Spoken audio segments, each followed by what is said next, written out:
굶주림에 떨던 고아아이에게 따뜻한 주먹밥을 쥐어주던 누나의 손길에 아이는 평생 누나를 지키겠다고 마음먹었습니다.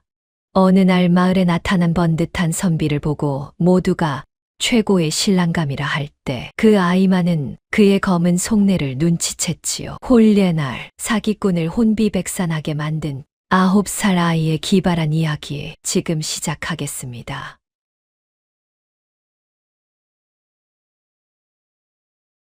옛날 옛적 어느 고을 고갯마루 아랫자락에 버드나무가 늘어선 주막이 하나 있었습니다. 보슬보슬 봄비가 내리는 저녁이었습니다. 길을 가다 비를 만난 나그네들이 하나둘 주막으로 몸을 피하던 그런 밤이었지요. 버드나무 주막은 덕분에 그날따라 유독 왁자지껄했습니다. 국밥 냄새가 빗속을 뚫고 퍼졌고 안에서는 손님들의 웃음소리가 끊이질 않았습니다. 바로 그 주막 처마 밑 젖은 머리카락을 이마에 찰싹 붙인 채 코를 벌름거리는 꼬마 하나가 있었습니다. 아이의 이름은 석이, 올해 9살로 부모를 잃고 세상을 혼자 떠도는 구아였지요. 그날 석이는 하루 종일 굶어서인지 국밥 냄새에 이끌려 어느새 발길이 이곳으로 향했습니다. 허참, 냄새 한 번 기가 막히네. 저 모락모락 김나는 국밥 한 그릇 먹을 수 있다면 소원이 없겠네. 아니다. 국밥이 뭐야. 찬밥이라도 좋으니 입에 뭐라도 좀 넣어봤으면 소원이 없겠다. 석이가 작은 주먹을 들어 문을 탁 두드렸습니다. 저기요, 안에 계세요. 저 하루 종일 굶어서 그런데 찬밥이라도 좋으니 밥 한 술만 얻어 먹을 수 있을까요? 문이 벌컥 열렸습니다. 팔뚝을 걷어붙인 주모가 행주를 손에 쥔 채 석이를 위아래로 훑어보았습니다. 또 거지야. 하루에 몇 명씩이고 어서 꺼지거라. 쾅, 문이 닫혔습니다. 석이는 코앞에서 닫힌 문을 멀뚱히 바라보다가 다시 처마 밑에 쭈그리고 앉았습니다. 배에서 꾸르륵 소리가 나자 석이가 배를 손으로 탁 쳤습니다. 야, 조용히 해. 그때였습니다. 문이 소리도 없이 스르르 열리더니 하얀 손 하나가 내밀어졌습니다. 손바닥 위에 참기름 바른 주먹밥이 놓여 있었지요. 아직 온기가 남아 있었습니다. 배고프지? 어서 받아. 석이가 고개를 들었습니다. 등잔불을 등진 젊은 처자의 얼굴이 빗속에서도 환하게 빛났습니다. 버들이었습니다. 이 주막 주모의 외동딸, 19살 버들이었지요. 석이가 두 손으로 주먹밥을 받아들고는 한 입 크게 베어 물었습니다. 두 볼이 빵빵하게 부풀었지요. 누나, 이거 진짜 맛있다. 버들이가 빙긋 웃었습니다. 버들이가 어릴 적에 오빠가 한 명 있었습니다. 그 오빠는 10살이 되던 해봄 역병으로 그만 떠나고 말았지요. 빗속에 쭈그리고 앉은 이 꼬마아이를 버들이가 어찌 그냥 지나칠 수 있었겠습니까? 손님들이 하나둘 자리를 털고 떠나자 주막 안이 조용해졌습니다.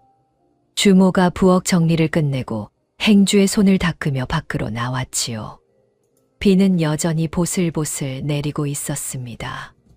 그런데 처마 밑을 보니 석이가 아직도 쭈그리고 앉아 있는 것이었습니다. 주모가 혀를 찼습니다. 어디 갈 데가 없는 게로구나. 오늘 밤만이다. 알겠느냐? 뒷방에서 자고 내일 아침 일찍 나가거라. 퉁명스러운 말이었지만 속은 달랐습니다. 원래 주모가 그런 사람이었지요. 석이는 눈을 동그랗게 뜨더니 벌떡 일어나 꾸벅절을 올렸습니다. 방 안에 들어서자 따뜻한 온기가 온몸을 감쌌습니다. 길거리가 아닌 방에서 잠을 청하는 것이 언제였는지 기억도 나지 않았지요. 서기는 눕자마자 눈이 스르르 감겼습니다. 다음 날 아침이었습니다. 주모가 눈을 비비며 부엌으로 나오다 멈칫했습니다. 마당이 말끔하게 쓸려 있었고 헝클어져 있던 장작 더미가 가지런히 쌓여 있었습니다. 서기가 두 팔로 물동이를 껴안고 우물에서 비틀비틀 걸어오고 있었지요. 물동이가 서기 몸통만 했습니다. 이 녀석이 누가 하라고 했냐.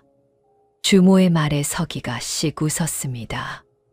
따뜻한 방에서 재워주셨는데 이 정도는 해야죠. 주모가 속으로 고개를 끄덕였습니다.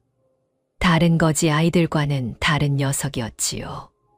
아침 손님이 들기 시작하자 서기는 슬그머니 주막 안으로 들어와 손님들 틈에 끼어 앉았습니다. 어느 틈에 능청스럽게 말동무가 되어 이 어른, 저 어른 웃겨가며 주막 분위기를 들썩들썩하게 만들었지요. 버들이가 주모 옆에 바짝 붙어 조용히 말했습니다. 어머니, 저 아이 다른 거지 애들과는 좀 다른 것 같아요. 며칠만 더 있게 해주면 안 돼요?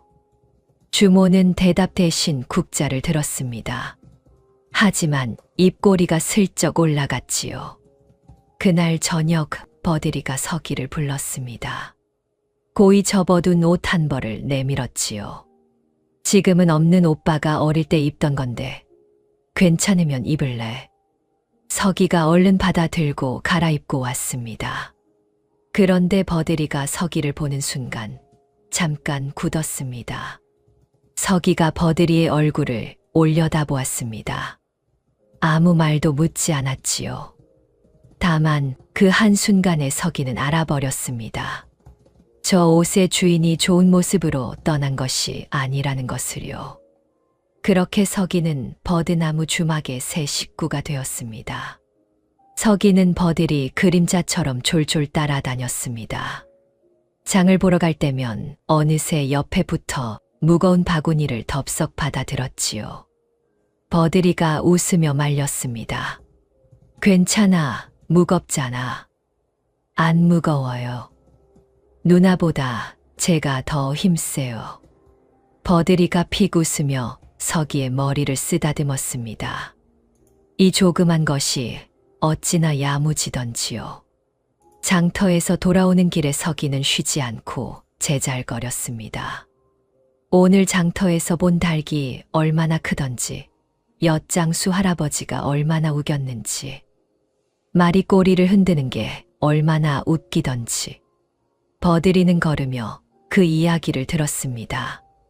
어느 순간 자신이 웃고 있다는 것을 깨달았지요. 형제 없이 혼자 지낸 세월이 얼마였던가요. 이 작고 수다스러운 것 하나가 옆에 있으니 발걸음이 절로 가벼워졌습니다. 밤이 되면 둘이 나란히 마루에 앉아 별을 보았습니다. 서기가 손가락으로 별을 가리키며 저건 뭐냐, 저건 또 뭐냐 묻고 버들이가 아는 대로 답해 주었지요. 서기가 고개를 갸우뚱하며 말했습니다. 누나, 저 별 이름은 내가 지어도 돼요? 그럼 내 맘대로 지어. 그럼 저건 오늘부터 서기 별이에요. 버들이가 소리 내어 웃었습니다.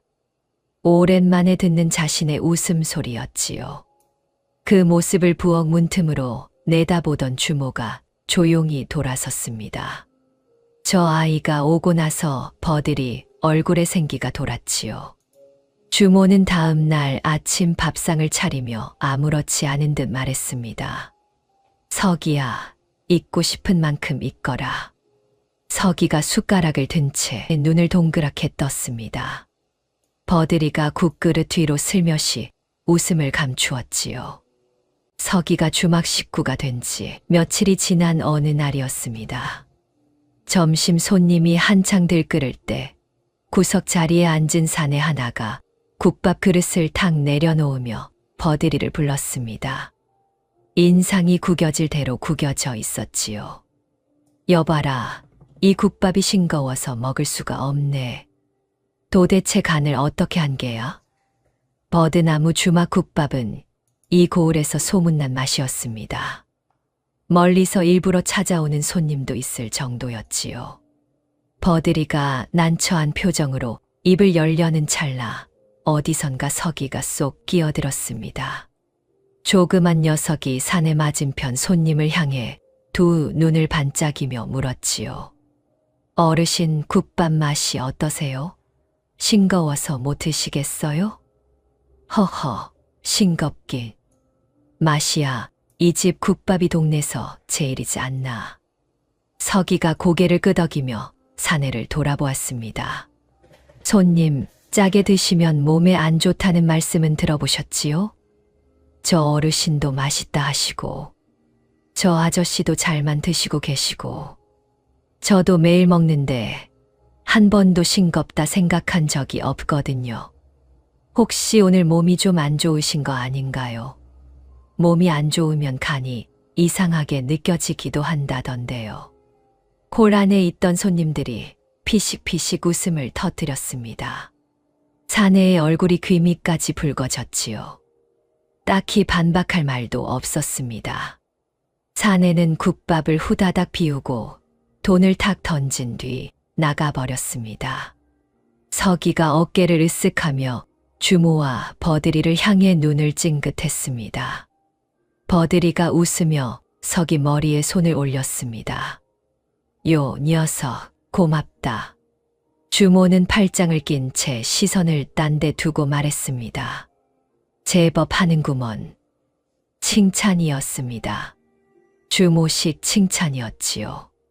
그런데 그 모든 장면을 처음부터 끝까지 지켜보고 있는 자가 있었으니 창가 자리에 조용히 앉은 젊은 사내였습니다. 김주원, 올해 22살이었지요. 그는 버드나무 주막을 드나든 지 제법 되었지만 늘 말이 없었고 눈에 띄지 않는 자리를 골랐으며 올 때마다 국밥값보다 넉넉하게 돈을 놓고 조용히 떠났습니다. 버드리는 그게 늘 마음에 걸렸지요. 오늘도 어느새 자리가 비어 있었고 상 위에는 돈이 가지런히 놓여 있었습니다. 버드리가 돈을 집어들었습니다. 국밥 한 그릇 값보다 훨씬 많았지요. 버드리가 손바닥 위에 돈을 내려다보다 문 쪽을 바라보았습니다. 이미 사람은 없었습니다. 저분은 늘 왜 저러실까? 어느 날 저녁, 해가 뉘엿뉘엿 넘어갈 무렵이었습니다. 주막 문이 열리며 흰 도포를 단정하게 차려입은 선비 하나가 들어섰습니다. 갓을 바르게 쓰고 걸음걸이가 반듯했으며 낯빛은 온화하고 눈매는 부드러웠지요. 자리를 잡고 앉아 국밥 한 그릇을 시킨 뒤 조용히 먹고 나서 주모를 불렀습니다. 주인장, 이 근방 경치가 마음에 들어 며칠 묵어갈까 하는데 방이 있겠습니까? 주모가 반색했습니다. 방값은 쏠쏠한 벌이었지요. 선비는 강태민이라 했습니다. 다음 날 아침이었습니다. 주모가 부엌일을 하다 말고 허리를 두드리며 끙 소리를 내고 있었지요. 태민이 그 모습을 보더니 보따리를 풀었습니다. 약재 꾸러미를 꺼내 공손하게 내밀었지요. 허리에 좋은 약재입니다. 마침 가져온 것이 있으니 다려 드십시오. 주모가 눈을 동그랗게 뜨며 손사래를 쳤습니다. 태민은 이미 약재를 주모 손에 쥐어준 뒤였지요. 주모가 속으로 생각했습니다. 어디 흠 잡을 데가 없구먼. 저런 서방을 둬야 딸이 고생을 안 하지. 그날 저녁 태민이 밥상 앞에서 조용히 한숨을 내쉬었습니다. 주모가 왜 그러냐 묻자 태민이 멋쩍은 듯 말했지요. 부모님께서 혼사를 서두르시는데 마음에 드는 처자를 아직 만나지 못했습니다. 사람 사귀는 것이 영 서투른 탓이지요. 주모의 귀가 쫑긋했습니다. 나이 찬 버드리가 눈에 밟히지 않을 수가 없었지요. 슬쩍 태민을 뜯어보았습니다. 인물도 반듯하고 말씨도 점잖고 약재까지 챙겨주는 다정함까지 있으니 흠잡을 데가 없었습니다. 버들이도 마찬가지였습니다. 어머니에게 깍듯하고 손님들에게 친절한 태민을 보며 참 좋은 선비라 생각했지요. 딱 한 사람만 빼고 말입니다. 서기는 밥상 한쪽에 앉아 태민을 눈꼬리로 훑었습니다. 딱히 이유를 댈 수는 없었지만 뭔가 마음에 걸렸지요. 말도 너무 고르고 표정도 너무 온화했습니다. 서기가 살아오며 터득한 것이 하나 있었으니 세상에 아무 이유 없이 친절한 사람은 없다는 것이었습니다. 그날 밤 서기가 뒷간을 다녀오다 태민의 방 앞을 지나쳤습니다. 방 안에서 낮게 웃는 소리가 새어나왔지요. 그리고 이어서 들린 말 한마디.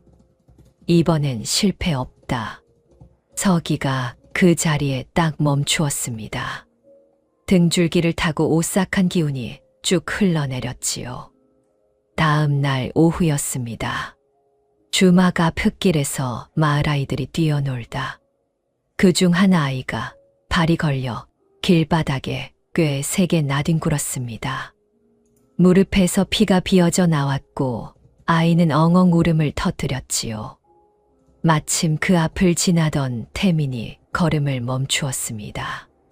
흰 도포가 흙투성이가 될 것을 뻔히 알면서도 인상 한 번 쓰지 않고 아이를 번쩍 업었습니다. 아이 어머니가 달려나와 어쩔 줄 몰라 하자 태민이 웃으며 말했지요. 괜찮습니다. 제가 집까지 업어다 드리지요. 흙 묻은 도포를 탁탁 털며 돌아서는 태민을 보고 주모가 혀를 내둘렀습니다. 저런 양반은 처음이야. 흙 묻는 것도 마다 않고 남의 아이를 업다니. 서기는 그 장면을 처음부터 끝까지 지켜보았습니다. 미간이 절로 찌푸려졌지요. 내가 잘못 본 건가? 저 방에서 들린 말은 뭐였지?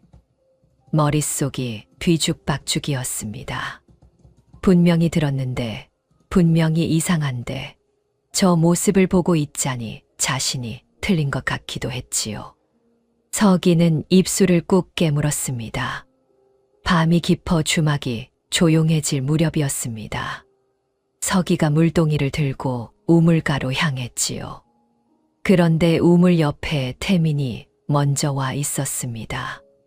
두루마기를 걷어 올리고 팔을 씻고 있었는데 달빛 아래 드러난 태민의 팔뚝에 서기의 눈이 딱 멈추었습니다. 길고 굵은 흉터가 팔뚝을 가로질러 나 있었지요. 책만 잡아온 선비의 팔에 있을 법한 흉터가 아니었습니다.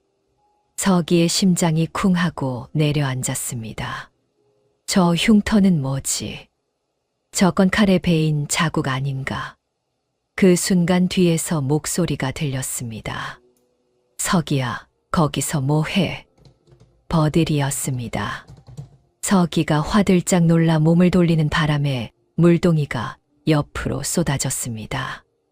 버들이가 얼른 달려와 서기 손을 잡았지요. 어머, 손이 왜 이렇게 떨려? 무슨 일 있어? 서기가 버들이 손에 잡힌 채 우물 쪽을 돌아보았습니다. 태민은 이미 사라지고 없었습니다. 언제 들어갔는지 발소리조차 들리지 않았지요. 서기는 쏟아진 물동이를 멍하니 바라보았습니다. 다음 날 아침이었습니다. 태민이 주모를 불러 손바닥만 한 보자기를 공손히 내밀었습니다. 주모가 풀어보니 비단 놀이개였지요. 색이 곱고 매무새가 단아한 것이 예사 물건이 아니었습니다. 주모가 손사래를 치며 이런 걸 왜라고 말했지만 얼굴은 이미 환해져 있었지요. 태민이 웃으며 말했습니다. 신세를 지고 있으니 작은 성의입니다. 받아주십시오. 주모가 놀이개를 손에 쥔 채 부엌으로 들어가더니 버들이에게 낮은 목소리로 속삭였습니다. 저 선비, 우리 버들이 서방감으로 딱이지 않냐. 버들이가 얼굴을 붉히며 모른 채 했지요. 한편 서기는 아침부터 마음이 뒤숭숭했습니다. 팔의 흉터, 밤에 들린 혼잣말, 선뜻 설명이 안 되는 것들이 머릿속에서 떠나질 않았지요. 결국 서기가 주모와 버들이 앞에 섰습니다. 저 선비님 뭔가 이상해요. 어젯밤에 방에서 이상한 말이 들렸고요. 팔에 칼에 베인 것 같은 흉터도 있었어요. 주모의 눈썹이 곧장 치켜 올라갔습니다. 이 녀석이 어린 것이 어른 일에 왜 참견이야. 어디서 그런 말을 함부로 해. 하지만 정말이에요. 제가 분명히 들었다고요. 그만해라. 주모가 딱 잘라 말했습니다. 서기가 입을 다물었지요. 버들이가 난처한 표정으로 서기를 보았습니다. 마음은 고맙지만 이라는 말이 입안에서만 맴돌다 사라졌지요. 서기는 억울했습니다. 눈물이 차오르는 것을 꾹 참으며 마루 끝에 혼자 앉아 있었지요. 그때 버들이가 옆에 와 조용히 앉았습니다. 서기야, 누나는 안 믿어요? 버들이가 잠시 말이 없었습니다. 그러다 피식 웃으며 물었지요. 혹시 누나 빼앗길까봐 걱정하는 거야? 서기가 발끝을 내려다보며 중얼거렸습니다. 누나는 좋은 사람한테 시집가야 해요. 진짜 좋은 사람한테요. 버들이가 가만히 서기를 바라보다 두 팔로 꼭 안아주었습니다. 서기의 귀에 버들이 목소리가 낮게 들렸지요. 우리 서기 다 컸네. 그날 저녁 태민이 주모에게 며칠 더 묵겠다고 했습니다. 이곳이 공부도 잘 되고 마음에 든다는 이유였지요. 주모가 두 손을 모으며 반겼습니다. 서기는 멀찌감치 서 그 모습을 바라보다 조용히 시선을 거두었습니다. 그날 밤이었습니다. 주막 뒤편 장독대 옆에 서기가 혼자 쭈그리고 앉아 있었습니다. 억울함과 답답함이 뒤엉켜 눈물이 주르륵 흘러내렸지요. 믿어주는 사람이 아무도 없었습니다.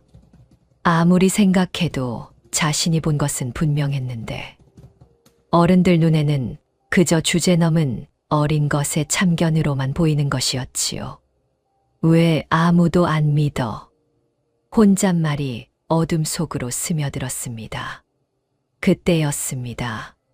장독대 너머에서 인기척이 났습니다. 서기가 얼른 소매로 눈물을 훔쳤지요. 나타난 것은 다름 아닌 김주원이었습니다. 낮에 주막에서 본 그 조용한 사내였지요. 김주원이 서기 옆에 쭈그리고 앉으며 낮은 목소리로 말했습니다.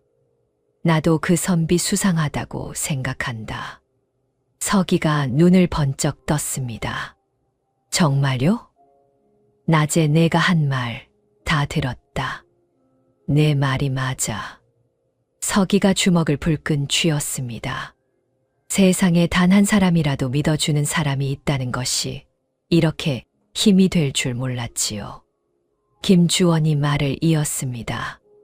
내가 강선비에 대해 좀 더 알아볼 테니 너는 주막 안에서 잘 지켜봐라. 같이 움직이는 게 낫겠다. 서기가 두 눈을 반짝이며 고개를 끄덕였습니다. 그렇게 둘의 비밀 동맹이 시작되었지요. 잠시 침묵이 흘렀습니다. 서기가 슬쩍 김주원을 올려다보았습니다. 근데요, 선비님은 왜 맨날 밥값보다 돈을 더 놓고 가요? 김주원이 헛기침을 했습니다. 그건 그냥 누나 좋아하죠. 김주원의 귀가 붉어졌습니다. 어둠 속이라 다행이었지요. 한참 만에 김주원이 낮게 말했습니다. 잠이나 자거라. 서기가 입꼬리를 슬쩍 올렸습니다. 대답 안 하는 것이 대답이었지요. 서기는 속으로 생각했습니다. 그래, 이분이 누나를 좋아한다면 누나 편이 맞아. 누나를 지킬 사람이 하나 더 생겼어. 초저녁이었습니다. 서기가 잠자리에 들기 전 뒷간을 다녀오다 멈칫했습니다. 대문 쪽에서 인기척이 났지요. 살그머니 고개를 내밀어 보니 태민이 주위를 두리번거리며 대문을 빠져나가고 있었습니다. 서기가 재빨리 뒤를 밟았습니다. 달빛 아래 태민의 뒷모습이 고갯길을 성큼성큼 올라가고 있었지요. 서기가 뒤를 밟으려는 찰나 어둠 속에서 손 하나가 불쑥 나타나 서기의 입을 틀어 막았습니다. 서기가 두 눈을 부릅뜨며 발버둥을 치려는 순간 귀에 낮은 목소리가 들렸지요. 나다, 나. 조용히 해. 김주원이었습니다. 서기에게 알려줄 정보가 있어 주막을 찾아왔다가 마침 태민이 몰래 빠져나가는 것을 보고 뒤를 밟던 참이었지요. 서기가 후유하고 숨을 내쉬었습니다. 김주원이 손을 떼며 눈짓으로 태민의 뒷모습을 가리켰습니다. 둘이 말없이 뒤를 밟기 시작했지요. 태민은 마을 어귀 외진 곳에 있는 폐가로 들어갔습니다. 서기와 김주원이 살금살금 담을 돌아 창문 틈에 바짝 붙었지요. 폐가 안에는 사내 셋이 모여 앉아 있었습니다. 등잔불 하나가 그들의 얼굴을 아래에서 비추고 있었지요. 태민이 자리를 잡으며 낮게 말했습니다. 땅 문서만 손에 넣으면 바로 처분하고 뜬다. 혼례 당일 문서에 도장 찍게 하면 끝이야. 사내 하나가 낄낄거리며 말했습니다. 이번 처자는 제법 예쁘던데 재미도 보고 돈도 챙기고 일석이조 아닌가. 폐가 안에 비웃음이 퍼졌습니다. 서기의 손이 부들부들 떨렸지요. 주먹을 꽉 쥐는 순간 김주원이 재빨리 서기의 어깨를 잡았습니다. 바로 그때 태민이 고개를 번쩍 들었습니다. 누구냐? 서기와 김주원이 동시에 숨을 멈추었습니다. 심장 소리가 귀에 들릴 것만 같았지요. 담벼락에 등을 딱 붙이고 꼼짝도 하지 않았습니다. 한참 뒤 태민이 다시 고개를 내렸습니다. 아슬아슬하게 넘어간 것이었지요. 주막으로 돌아온 서기는 가슴이 두근거려 좀처럼 잠을 이룰 수가 없었습니다. 다음 날 아침이었습니다. 부엌 쪽에서 허둥대는 소리가 났지요. 주모였습니다. 주방 뒷정리를 하다 제 바가지를 뒤집어 쓴 것이었습니다. 얼굴이며 옷이며 하얗게 뒤집어 쓴 주모가 머리에 꽂았던 은비녀를 얼른 빼 부엌 선반 위에 올려놓고는 허둥지둥 밖으로 뛰쳐나와 우물가에서 머리를 털고 옷을 털며 한바탕 난리를 쳤지요. 그렇게 한동안 우물가에서 씻고 들어와 보니 선반 위에 은비녀가 보이지 않았습니다. 젓가락으로 대충 머리를 매만진 주모가 눈에 불을 켜고 비녀를 찾기 시작했지요. 돌아가신 시어머니께 물려받은 유품이었으니 그럴 만도 했습니다. 그 소란을 멀찌감치서 지켜보는 눈이 하나 있었습니다. 태민이었지요. 입꼬리가 살며시 올라갔습니다. 은비녀가 보이지 않자 주모가 눈에 불을 켰습니다. 부엌 선반부터 시작해 방 안, 마루 밑, 장독대 옆까지 온 집안을 샅샅이 뒤졌지요. 버들이도 함께 무릎을 꿇고 구석구석을 들여다보았습니다. 서기도 지지 않고 뒤뜰까지 헤집고 다녔지요. 하지만 은비녀는 어디에도 없었습니다.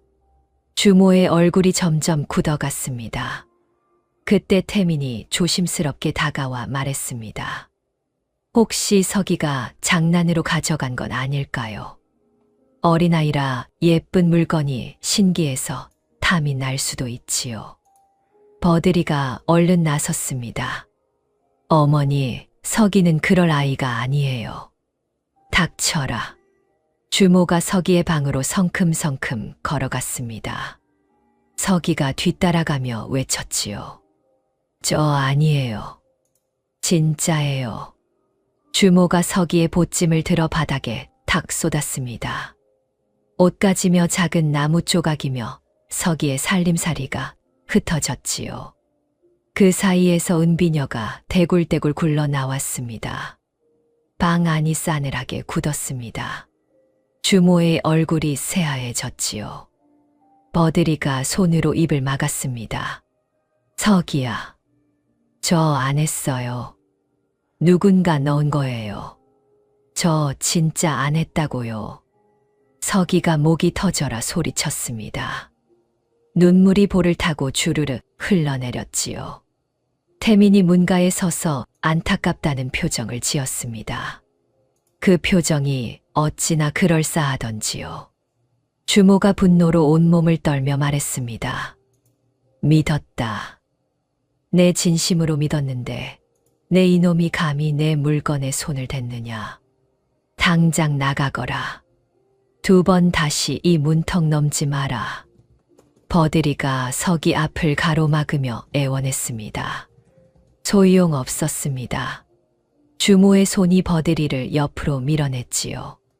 서기가 보찜을 끌어안고 제발 믿어달라 애원했습니다. 주모는 당장 나가지 않으면 가만히 있지 않겠다며 빗자루를 들고 서기에게로 성큼성큼 걸어갔지요. 서기는 하는 수 없이 주막 문을 나섰습니다. 뒤에서 버들이가 울며 서기를 불렀지요. 몇 발자국 걸어가던 서기가 멈추었습니다. 천천히 뒤를 돌아보았지요. 울면서 손을 내밀고 있는 버들이가 보였습니다. 서기는 입술을 꾹 깨물었습니다. 그리고 이내 고개를 푹 숙인 채 길을 걸었습니다. 주막담 모퉁이를 돌아서자 태민이 먼저 나와 기다리고 있었습니다. 인적이 없는 것을 확인하더니 온화하던 낯빛이 싹 가셨지요. 태민이 몸을 낮춰 서기와 눈을 맞추며 차갑게 말했습니다. 어른 일에 다시 한번 끼어들면 내 누나가 다친다. 서기가 그 자리에 굳었습니다. 온몸에 소름이 쫙 돋았지요. 태민은 다시 온화한 표정으로 돌아서서 유유히 주막 안으로 들어갔습니다. 서기가 천천히 무릎을 꿇으며 주저앉았습니다. 주먹으로 땅바닥을 꾹 눌렀지요. 쫓겨난 서기가 발길이 닿는 대로 걷다 보니 마을 외곽에 있는 빈 헛간 앞이었습니다. 서기가 삐걱거리는 문을 열고 안으로 들어갔지요. 집단 냄새가 코를 찔렀습니다. 서기가 구석에 보찜을 베고 웅크렸습니다. 밤바람이 틈새로 스며들어 차가웠지요. 억울했습니다. 분했습니다. 그러나 무엇보다 무서웠습니다. 태민의 차가운 눈빛이 자꾸 떠올랐지요. 누나가 다친다는 그 말이 귓가에서 떠나질 않았습니다. 눈물이 주르르 흘러내렸습니다. 서기가 무릎 사이에 얼굴을 파묻었지요. 아버지, 저 어떻게 해요? 누나를 지켜야 하는데. 돌아가신 아버지 얼굴이 떠올랐습니다. 늘 웃던 얼굴이었지요. 서기가 소매로 눈물을 훔쳤습니다. 그러다 문득 첫날 밤 버들이가 내밀던 주먹밥이 떠올랐습니다. 빗속에서 아무 말 없이 내밀던 그 따뜻한 손이요. 그것 하나로 살아났던 밤이었지요. 서기가 고개를 들었습니다. 주먹을 불끈 쥐었습니다. 누나를 두고 여기서 울고만 있을 수 없어. 누나가 준 주먹밥으로 내가 살아났잖아. 이번엔 내가 누나를 지킬 차례야. 한편 주막에서는 버들이가 조용히 서기의 빈 방 앞에 서 있었습니다. 문을 열자 가지런히 개어진 이불과 반듯하게 정리된 방이 보였지요. 쉴 새 없이 제잘거리며 웃겨주던 그 작은 것이 없으니 방이 이렇게 넓어 보일 수가 없었습니다. 버들이가 문틀에 기대어 방 안을 들여다보았습니다. 눈물이 주르르 흘러내렸지요. 서기야, 어디 있니? 밥은 먹었니? 아무도 없는 방에 대고 중얼거렸습니다. 미안하다는 말이 목구멍을 타고 올라왔지요. 버들이가 입술을 깨물며 고개를 숙였습니다. 부엌에서는 주모가 설거지를 하고 있었습니다. 그릇을 닦는 손이 멈추었다. 다시 움직였습니다. 또 멈추었지요. 주모는 끝내 아무 말도 하지 않았습니다. 다만 그날 밤 주모가 식사를 거른 것을 버들이는 보았습니다. 다음 날 아침 해가 막 떠오를 무렵이었습니다. 헛간 문이 삐걱거리며 열리더니 김주원이 나타났습니다. 서기를 발견하자마자 성큼성큼 다가와 서기의 얼굴을 살폈지요. 밤새 찾아다닌 탓에 옷깃이 흐트러져 있었습니다. 한참 찾았다. 괜찮으냐? 서기가 보찜을 끌어안은 채 고개를 끄덕였습니다. 괜찮아요. 누나 지켜야 하는데 여기서 이러고 있을 수만은 없어요. 김주원이 잠시 서기를 바라보았습니다. 9살짜리 아이의 입에서 나온 말이라고는 믿기지 않았지요. 김주원이 자리를 잡고 앉으며 낮은 목소리로 말했습니다. 잘 들어라. 어젯밤 내가 알아낸 것이 있다. 김주원이 이야기를 풀어놓았습니다. 며칠 전부터 심상치 않은 낌새를 느끼고 이웃 고을에 사람을 보내 태민의 신원을 알아봤다는 것이었지요. 그리고 놀라운 사실이 밝혀졌습니다. 강태민은 선비가 아니었습니다. 이미 다른 고을에서 혼인을 빌미로 땅 문서를 가로채려다 혼례 직전에 탈로나 도망친 전력이 있는 사기꾼이었지요. 피해를 입을 뻔한 처자가 아직 그 고을에 살고 있다는 것도 확인했습니다. 서기의 눈이 번쩍 빛났습니다. 그 처자를 데려오면 되겠네요. 강선비가 사기꾼이라는 걸 직접 증언해 줄 수 있잖아요. 김주원이 고개를 끄덕이며 말했습니다. 그런데 그 고을이 여기서 하루 꼬박 걸어가야 하는 거리다. 서기가 벌떡 일어났습니다. 제가 가겠습니다. 김주원이 눈을 크게 떴습니다. 내가 혼자서. 선비님은 여기 남아서 누나 곁에 있어야 하잖아요. 저는 어차피 주막에 들어갈 수도 없고요. 서기가 보찜을 고쳐 맸습니다. 김주원이 말문이 막혔지요. 9살짜리가 하루 길을 혼자 걷겠다는데 말릴 수가 없었습니다. 눈빛이 너무 단단했지요. 김주원이 품에서 엽전 몇 잎을 꺼내 서기 손에 쥐어 주었습니다. 서기가 손을 내저었습니다. 괜찮아요. 받아라. 밥은 먹어야 걷지. 서기가 잠시 뜸을 들이더니 엽전을 받아 쥐었습니다. 김주원이 처자가 사는 마을 위치를 찬찬히 일러주었지요.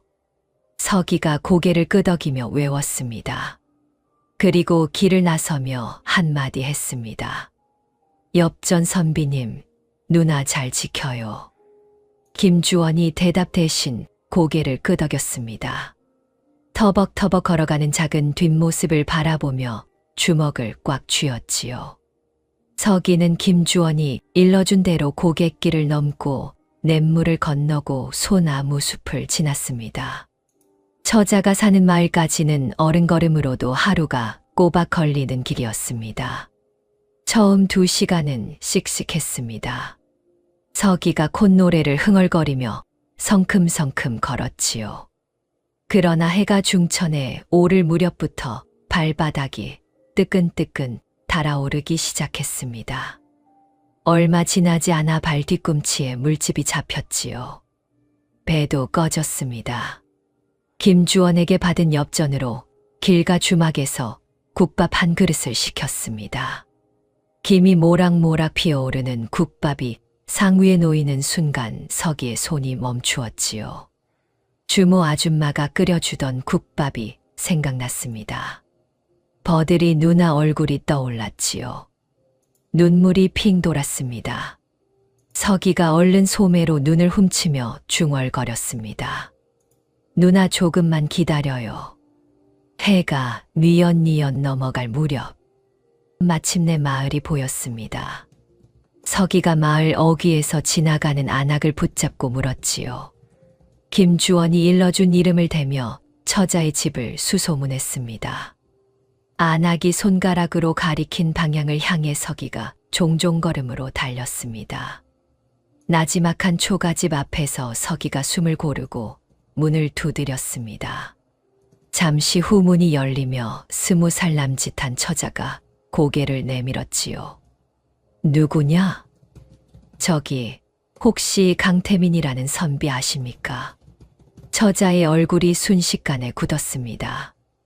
눈빛이 흔들렸지요. 서기가 거침없이 말을 이었습니다. 저 그 사람한테 우리 누나가 속고 있어요. 저는 누나를 지키려고 여기까지 혼자 왔어요. 제발 도와주세요.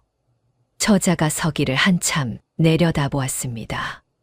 조그만 아이가 먼지를 뒤집어 쓴 채 지쳐있는 얼굴을 보더니 안으로 들어오라 했지요. 따뜻한 밥 한 그릇을 내주었습니다.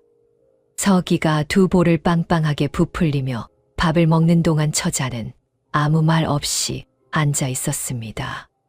손을 무릎 위에 모은 채 창밖을 바라보았지요. 그 일을 다시 꺼낸다는 것이 쉬운 일이 아니었습니다.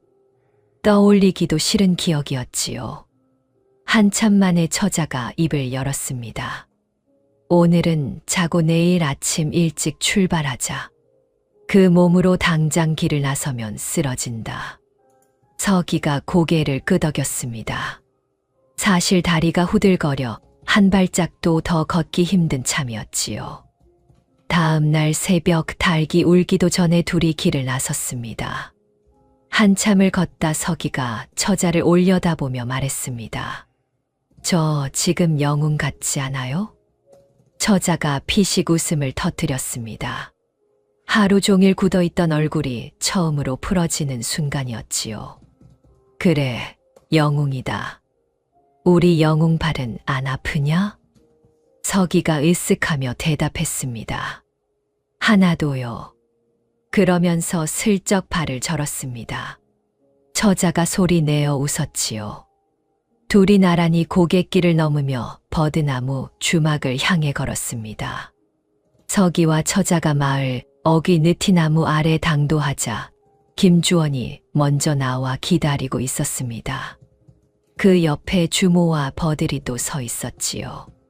사실 김주원은 서기가 떠난 다음 날 새벽 주모와 버들이를 조용히 불러 귀띔을 해두었습니다. 강태민의 전력과 서기가 처자를 데려오러 갔다는 것을 낱낱이 털어놓았지요. 주모가 그 자리에서 말문이 막혔습니다. 버들이는 눈물을 참느라 입술을 꾹 깨물었고요. 김주원이 말했지요. 강태민이 눈치채면 안 됩니다. 서기가 돌아올 테니 마을 밖 느티나무 아래서 만나도록 합시다. 주막 안에서는 절대 안 됩니다. 주모가 굳은 얼굴로 고개를 끄덕였습니다. 김주원이 처자를 보며 공손히 고개를 숙였습니다. 먼 길 오시느라 고생하셨습니다. 처자가 고개를 끄덕였습니다. 눈빛이 단단했지요. 느티나무 아래서 처자가 입을 열었습니다. 강선비가 어떻게 접근했는지, 혼례 직전까지 어떻게 속였는지, 땅 문서를 가로채려다 달로나 어떻게 도망쳤는지를 차근차근 털어놓았지요. 말을 이어가는 처자의 손이 떨렸습니다. 주모의 얼굴이 새하얘졌습니다. 버들이가 처자의 손을 꼭 잡았지요. 주모가 서기를 바라보며 낮게 말했습니다. 서기야, 미안하다. 서기가 고개를 저었습니다. 강선비가 워낙 치밀했으니까요. 지금이라도 누나 지키면 돼요. 버들이가 서기에게 다가와 두 팔로 꼭 안았습니다. 고맙다, 서기야. 서기가 버들이 품에 안긴 채 말했습니다. 누나가 제일 소중하니까요. 김주원이 헛기침을 하며 말했습니다. 자, 이제 작전을 짜야 합니다. 제 계획을 한번 들어보시겠습니까? 모두의 시선이 김주원에게로 쏠렸습니다. 주모가 고개를 끄덕였지요. 버들이도 서기도 처자도 조용히 고개를 끄덕였습니다. 본래 날 신부 자리에 낭자께서 앉아 주십시오. 강태민이 앞가리개를 걷는 순간 낭자의 얼굴을 보면 스스로 무너질 겁니다. 처자가 잠시 생각하더니 고개를 끄덕였습니다.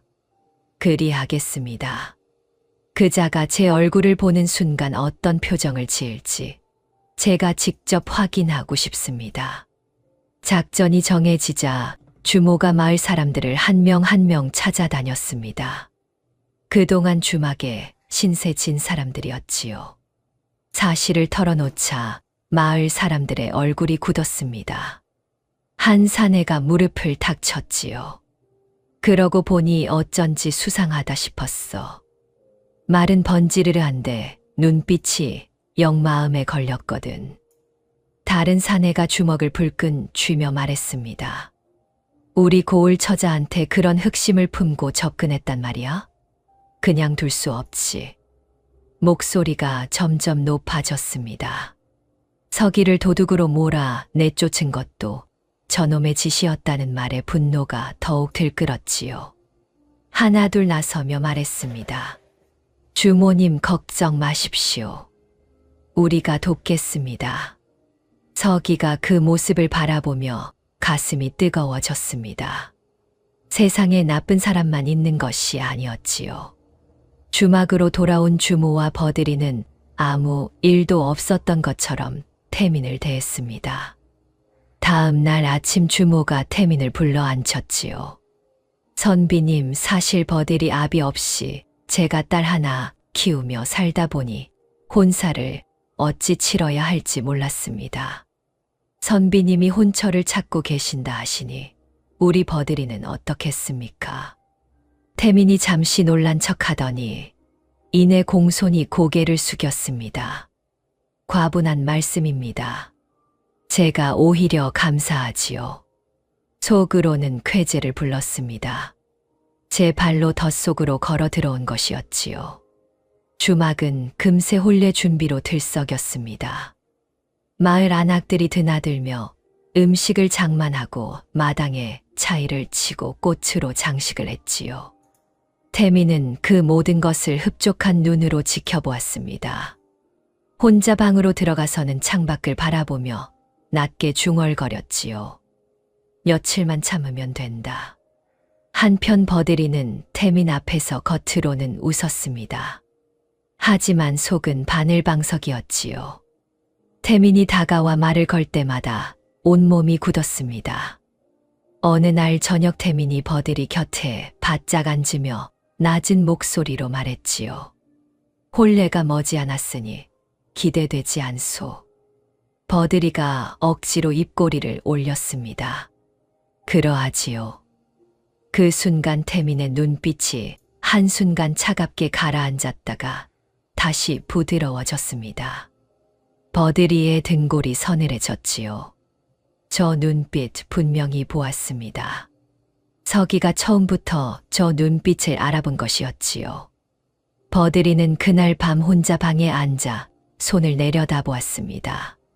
손끝이 미세하게 떨리고 있었지요. 서기가 보고 싶었습니다. 저 조그만 것이 이 모든 것을 혼자 알아채고 혼자 감당하고 있었던 것을 생각하니 눈물이 차올랐습니다. 서기야, 빨리 끝내자. 누나도 무서워. 한편 서기는 김주원이 마련해준 마을 어귀 빈집에 머물며 혼례 날만을 기다렸습니다. 처자와 함께 밤마다 작전을 되짚으며 빈틈이 없는지 확인했지요. 혼례 날이 사흘 앞으로 다가온 밤, 서기가 밤하늘을 올려다보며 두 손을 모았습니다. 아버지, 누나를 꼭 지킬 거예요. 드디어 혼례 날 아침이었습니다. 며칠 전부터 준비해둔 주막 마당이 단장을 마치고 손님들을 맞을 준비가 되어 있었지요. 마을 사람들이 하나둘 모여들었습니다. 겉으로는 축하하러 온 손님들이었지만 속으로는 저마다 주먹을 불끈 쥐고 있었지요. 한편 김주원은 전날 밤 아버지 사또를 찾아가 강태민의 전말을 낱낱이 고했습니다. 사또가 눈썹을 치켜 올리더니 즉각 포졸 몇 명을 혼례가 끝나는 즉시 신방 앞에서 대기하도록 명을 내렸지요. 태민이 혼례 옷을 차려입고 마당에 나타났습니다. 얼굴이 어느 때보다 환했습니다. 오늘 이 자리를 위해 얼마나 오랫동안 준비했던가요? 마을을 고르고 주막을 고르고 주모의 환심을 사고 버들이의 신뢰를 얻는데 꼬박 몇 달이 걸렸지요. 그 모든 것이 오늘 이 순간을 위한 것이었습니다. 태민이 속으로 외쳤습니다. 드디어 내 손에 들어온다. 신부가 앞가리개를 쓰고 단정히 자리에 서 있었습니다. 태민이 맞은편에 자리를 잡았지요. 혼례가 시작되었습니다. 교배례를 올리고 합글례로 술잔을 나누는 동안 태민의 마음은 이미 땅 문서에 가 있었습니다. 겉으로는 점잖고 반듯하게 예를 갖추면서도 속으로는 연신 웃음이 터져 나왔지요. 조금만 더 참으면 된다.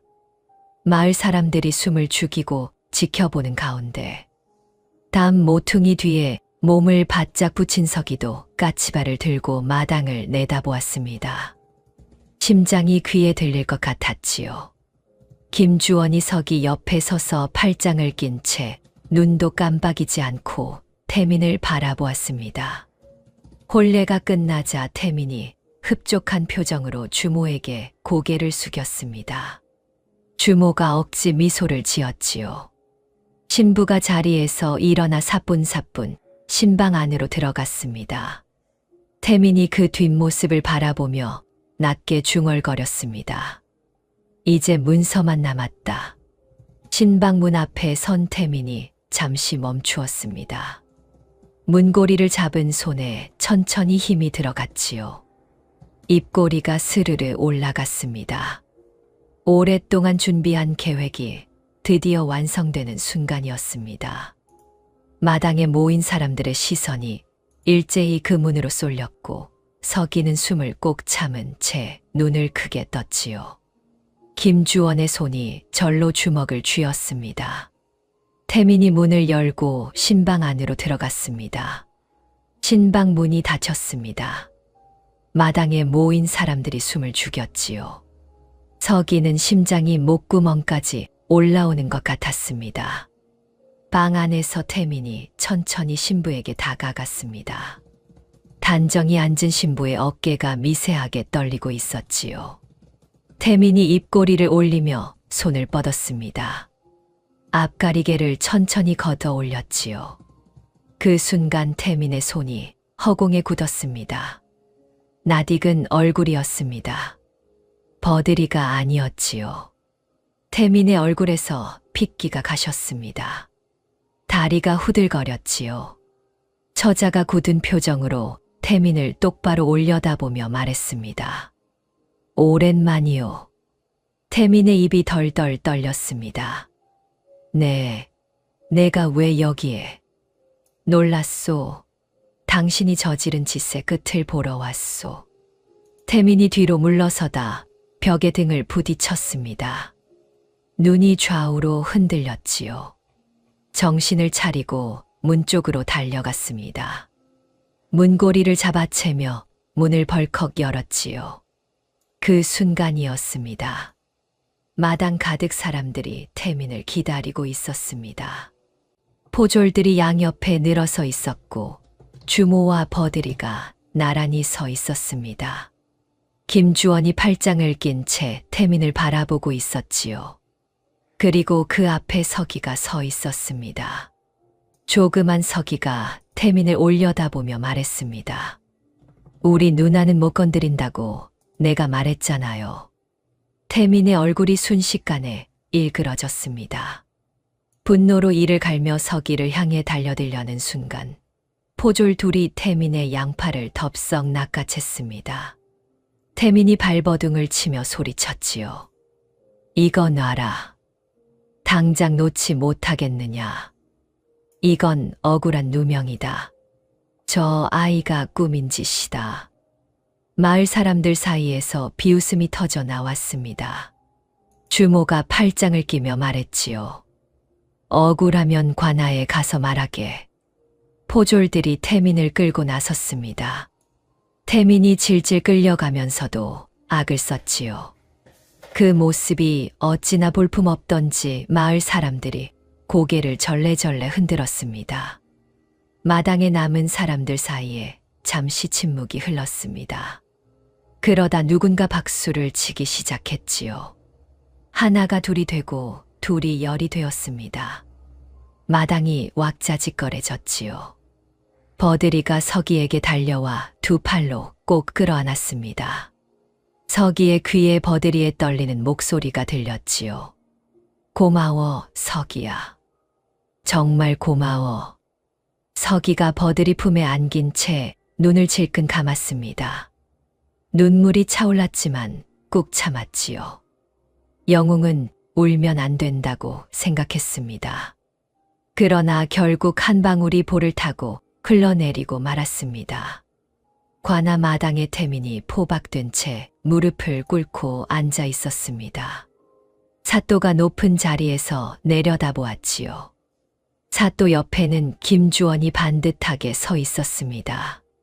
증거물이 하나씩 앞에 놓였습니다. 폐가에서 발견한 작물 보따리, 여러 고을 처자 이름이 빼곡히 적힌 수첩, 위조 문서와 도장 도구, 타 고을에서 날아온 수배 문서가 차례로 펼쳐졌지요. 마지막으로 처자가 앞으로 나와 또렷한 목소리로 증언했습니다. 사또의 얼굴이 점점 굳어갔습니다. 수첩을 집어들고 훑어보더니 탁자를 손바닥으로 내리치며 말했지요. 이놈이 몇 고을을 돌아다니며 이런 짓을 저질렀단 말이냐. 태민이 그래도 고개를 빳빳이 들었습니다. 억울하옵니다. 저 처자가 저를 모함하는 것입니다. 소인은 진심으로 혼례를 올리려 했을 뿐이옵니다. 그때 서기가 앞으로 나섰습니다. 포졸이 막으려 하자 김주원이 눈짓으로 제지했지요. 서기가 사또 앞에 무릎을 꿇고 말했습니다. 사또님, 저 사람 손을 보시옵소서. 사또가 눈썹을 치켜 올렸습니다. 서기가 말을 이었지요. 책만 잡은 선비 손이 절에서는 안 됩니다. 팔에 칼에 베인 흉터도 있사옵니다. 그리고 소인이 직접 보고 들었사옵니다. 저 사람이 한밤중에 폐가에서 패거리들과 모여 땅 문서를 처분하고 바로 뜨겠다고 했사옵니다. 김 선비님도 함께 들으셨사옵니다. 김주원이 앞으로 나서며 고개를 숙였습니다. 소인도 직접 들었사옵니다. 태민의 얼굴이 흙빛으로 변했습니다. 손이 부들부들 떨렸지요. 증거는 이미 산더미였고 증인은 둘이었으며 수배 문서까지 있었습니다. 더 버틸 수가 없었지요. 태민이 고개를 푹 숙이며 이를 갈았습니다. 이런 어린 것한테 내가 당하다니. 사또가 판결을 내렸습니다. 곤장 열대에 이 고을에서 영구 추방이다. 그리고 저자의 용모파기를 인근 고을에 다 배포하여 두 번 다시 처자를 울리는 일이 없도록 하라. 마당에 모여있던 마을 사람들이 환호했습니다. 주모가 눈물을 훔쳤지요. 그리고 한 가지가 더 밝혀졌습니다. 은비녀였지요.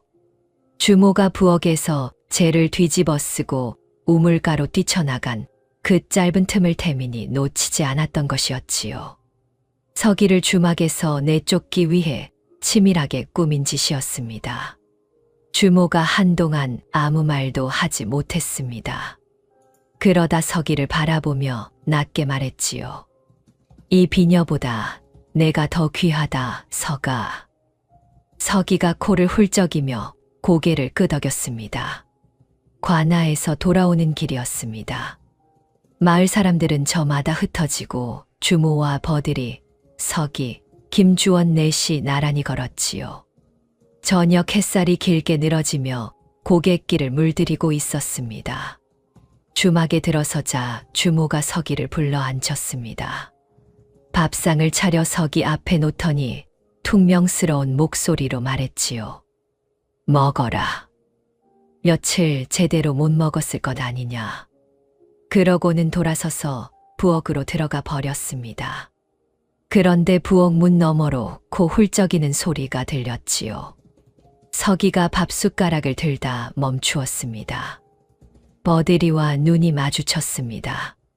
버들이가 살며시 웃었지요. 주모가 다시 나왔을 때는 눈이 부어 있었습니다. 주모가 서기 맞은편에 앉으며 말했지요. 앞으로 너를 내 친자식처럼 대하겠다. 이 주막이 내 집이다. 서기가 숟가락을 내려놓았습니다.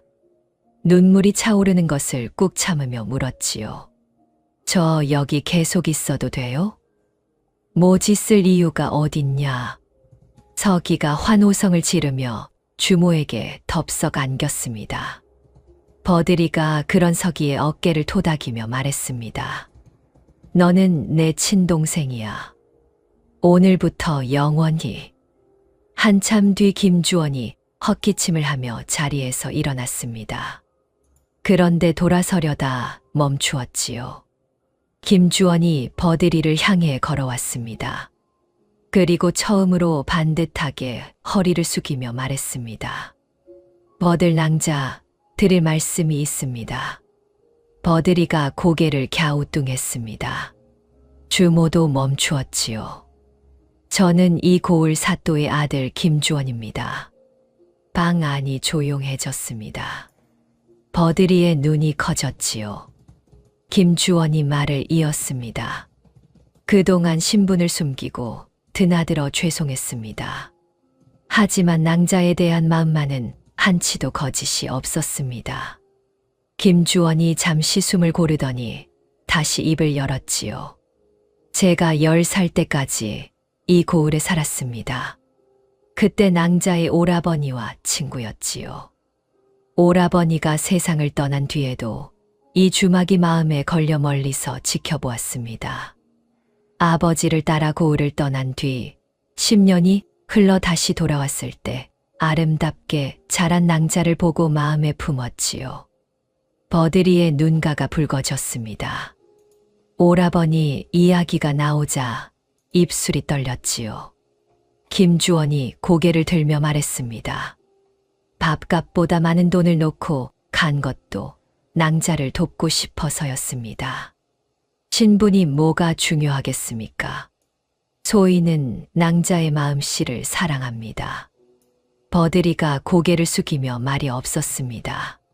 주모가 팔짱을 끼고 김주원을 위아래로 훑어보았지요. 한참 만에 주모가 입을 열었습니다. 사또 아들이면 우리 버들이 서방감으로 과분하지 않냐. 서기가 눈을 반짝이며 김주원을 바라보았습니다. 김주원의 귀가 빨개졌지요. 서기가 씩 웃으며 중얼거렸습니다. 그러게요. 밥값보다 돈을 많이 놓고 가더라니까요. 따스한 봄날이었습니다.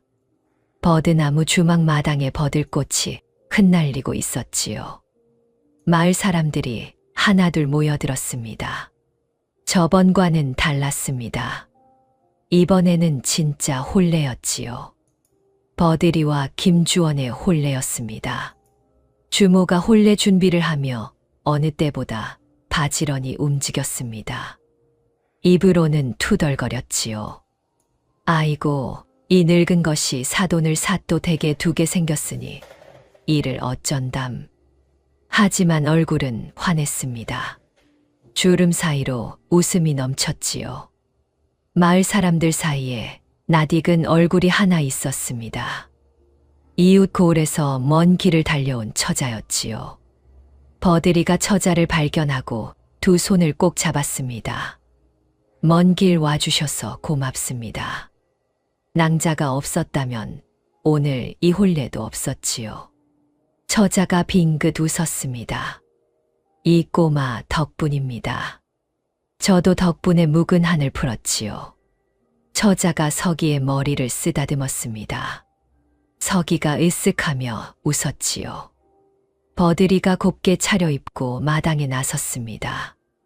혼례가 막 시작되려는 순간이었습니다. 그때였습니다. 서기가 사람들 사이를 헤치고 불쑥 앞으로 나섰지요. 주모가 눈을 동그랗게 떴습니다. 마을 사람들이 술렁였습니다. 서기가 품속에서 조심스럽게 무언가를 꺼냈습니다. 곱게 싸맨 보자기 안에서 비단 꽃신 한 켤레가 나왔지요. 색이 곱고 수가 정교하게 놓인 꽃신이었습니다. 사또가 내린 상금으로 서기가 몰래 장에 나가 산 것이었지요. 서기가 버들이 앞에 무릎을 꿇었습니다. 두 손으로 꽃신을 받쳐 들고 올려다보며 말했지요. 누나, 이거 신어봐요. 이 신 신고 혼례 올려요. 마당이 조용해졌습니다. 버들이가 손으로 입을 막았지요. 눈물이 주르르 흘러내렸습니다. 떨리는 손으로 꽃신을 받아 신었지요. 꽃신이 발에 꼭 맞았습니다. 서가. 버들이가 서기의 이름을 불렀습니다. 그것만으로도 목이 메었지요. 서기가 씩 웃으며 말했습니다. 누나, 이제 나쁜 사람은 내가 다 막아줄 거야. 누나는 행복만 해요. 버들이가 서기를 끌어당겨 꼭 안았습니다. 서기가 버들이 품에 얼굴을 파묻었지요. 눈물을 참으려 했지만 소용없었습니다.